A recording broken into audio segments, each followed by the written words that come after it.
1689 साली शंभूराजांच्या मृत्यूनंतर राजाराम महाराजांनी जिंजीकडे जाण्याचे ठरवले। त्यांचा जिंजीचा हा प्रवास खडतर व धोक्याचा होता। मोगलांच्या फौजा त्यांच्या पाठीमागे लागल्या होत्या। नंतर अनेक संकटे पार करून राजाराम महाराज राणी चेन्नम्माच्या राज्यात पोहोचतात व राणी चेन्नम्मा त्यांना आश्रय सुद्धा देते। ही बातमी जेव्हा औरंगजेबाला समजते तेव्हा तो त्या राणीला शिक्षा देण्यासाठी आपले नामांकित सरदार पाठवून देतो। पण या राणी चेन्नम्माच्या रक्षणासाठी एक पराक्रमी वीर उभा राहतो, ते म्हणजे सरसेनापती संताजी घोरपडे। संताजींनी या राणीचं कसं रक्षण केलं हे आपण या व्हिडिओमध्ये पाहणार आहोत। त्यापूर्वी आपण जर चॅनलवर नवीन असाल तर आत्ताच आपल्या चॅनलला सबस्क्राईब करा। संताजी धनाजी महाराष्ट्रात पराक्रम करून दाखवित होते। हे पराक्रम त्यावेळी कितीही अद्भुत वाटत असले तरी अशा एका दुसऱ्या पराक्रमाने मुघलांच्या फौजा परतवून लावणे अशक्य होते। स्वराज्यातील सर्वच ठाण्यांवर आणि किल्ल्यांवर मुघली फौजांचे वेढे होते। संताजी धनाजी तरी कुठे कुठे पोहोचतील, पण तरीही आपलं राज्य अत्यंत संकटात आहे याची जाणीव त्यांना आधीच झाल्यामुळे आपल्या प्राणांची पर्वा न करता मोठ्या हिमतीने ते या संकटाचा सामना करीत होते। इकडे औरंगजेबाने एका वर्षात आदिलशाही आणि कुतुबशाही नष्ट केली। आता त्याचं लक्ष एकच होतं, ते म्हणजे हिंदवी स्वराज्य। इथे एक आश्चर्य वाटण्याची गोष्ट आहे, जी आदिलशाही आणि कुतुबशाही स्वराज्याच्या कितीतरी अगोदरपासून आपली मुळे घट्ट करून बसली होती, ती फक्त क्षुल्लकशा एका वर्षात औरंगजेबाच्या ताब्यात यावी। आणि ज्या राज्याची सुरुवातच 30-40 वर्षात झाली होती, ते हिंदवी स्वराज्य संपवण्यासाठी अखिल हिंदुस्थानच्या बादशाला कितीही प्रयत्न केले तरी यश मिळत नव्हते। पण तरीही तो हे स्वराज्य गिळण्यासाठी झगडत होता। तो ज्या पद्धतीने आक्रमण करीत होता ते बघून स्वराज्यातील अनेक सामान्य किल्लेदार व ठाणेदार एकामागून एक शरण जात होते। अशा वेळी राजाराम महाराज शक्य तितका मुघलांना प्रतिकार करत होते। औरंगजेब त्यांच्या मागावरच होता। ते जिकडे जातील तिकडे मुघल सैन्य किल्ल्यांना वेढा देत होते। अशा कठीण प्रसंगी कर्नाटकात जाऊन जिंजी येथे राजधानी स्थापण्याचा व तेथून शत्रूशी संघर्ष चालू ठेवण्याचा राजाराम महाराजांनी निर्णय घेतला।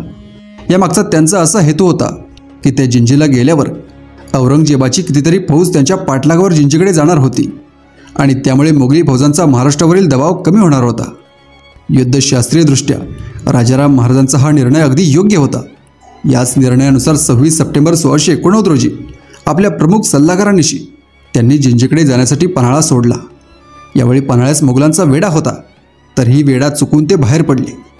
राजाराम महाराज जर जिंजीकडे गेले तर महाराष्ट्रात कारभार कोण पाहणार?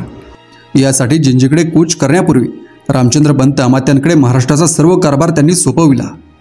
रामचंद्र पंतांबरोबर त्यांनी शंकराजी नारायण, संताजी व धनाजी यांना मदतीसाठी नियुक्त केले। जिंजीच्या प्रवासात राजाराम महाराजांबरोबर प्रल्हाद निराळजी, मानाजी मोरे, निळो मोरेश्वर, खंडो बल्लाळ, बाजी कदम, कृष्णाजी अनंत इत्यादी मोजकी मंडळी होती। हा प्रवास खडतर व धोक्याचा होता। मार्गातील मोगली ठाणी व लष्करे चुकवीत नाना प्रकारची वेषांतरे करीत राजाराम महाराज आपल्या सोबत्यांनिशी तुंगभद्रेच्या अलीकडील बिदनूरच्या राणीच्या राज्यात पोहोचले। बिदनूरची राणी चेन्नम्मा ही हिंदू धर्माची मोठी अभिमानी होती। छत्रपती शिवरायांनी हिंदू धर्माच्या रक्षणाचे दक्षिणेत केलेले कार्य तिला माहीत होते। अशा शिवाजी राजांचा पुत्र दैवयोगामुळे आपल्या राज्यातून प्रवास करीत असल्याचे तिला समजल्यावरून तिने राजाराम महाराजांचे मोठ्या प्रेमाने स्वागत केले व त्यास आपल्या राज्यातून प्रवास करीत असता पूर्ण संरक्षण दिले। असे करीत असता आपण औरंगजेब बादशाचा क्रोध उडावून घेऊ याची तिला कल्पना असावी, तरीही तिने हे धाडस केले। राजाराम महाराज जिंजीकडे निष्ठत असता त्याच बिदनूरच्या राणीने आश्रय दिला। ही बातमी औरंगजेबास न समजता राहिली नाही। हिंदुस्थानच्या सम्राटाच्या शत्रूस मदत करणाऱ्या या राणीस शिक्षा करण्यासाठी त्याने जान्निसार खान, मतलब खान व सर्जा खान या 3 शूर सरदारांना त्यांच्या हाताखाली फौज देऊन कर्नाटकात पाठविले। पण ही बातमी संताजी समजता ते या खानांच्या मार्गावर निघाले व ते बिदनूरच्या राणीच्या राज्यात जाण्यापूर्वीच त्यांच्यावर संताजींनी विद्युत प्रहाराप्रमाणे हल्ला चढविला व त्यांच्या फौजांची धुळदाण केली। मुघल इतिहासकार साकी मुस्तैद खान संताजींच्या मोहिमेचा वृत्तांत सांगतो। साकी मुस्तैद खान म्हणतो, बिदनूरच्या राणीने राजारामाला लपवून ठेवले आणि नंतर त्याला सुरक्षितपणे जाऊ दिले असले पाहिजे असा संशय सर्वत्र पसरला। प्रथम बातमी आली की राजारामाला पकडण्यात आले आहे।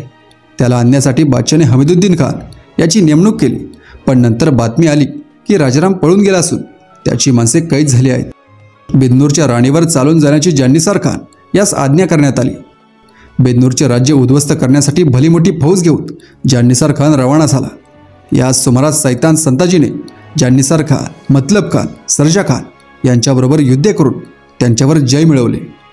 राणीवरची मोगलांची मोहीम असफल झाली. तिच्याकडून दंड म्हणून थोडीशी रक्कम घेऊन ते प्रकरण मिटवण्यात आले. संताजींच्या नशिबात अद्याप काही दिवस राहण्याचे होते, म्हणून तो मोगलांच्या तावडीत वाचला.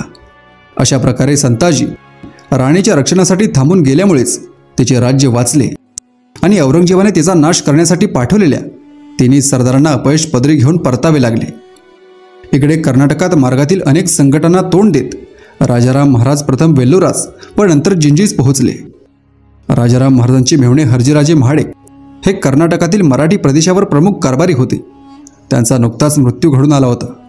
तेव्हा आपल्या विधवा बहिणीकडून महाराजांनी जिंजीमधील कारभाराची सूत्रे हाती घेतली.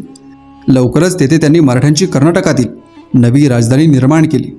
कर वसूल करणे, नव्या अधिकाऱ्यांच्या नेमणुका करणे, ठाणी व किल्ले यांचा बंदोबस्त राखणे, नवे लष्कर उभारणे, मोगलांशी लढण्यासाठी कर्नाटकातील हिंदू नायकांचे सहकार्य मिळवणे यासारखी कार्य आता जिंजीमध्ये सुरू झाली.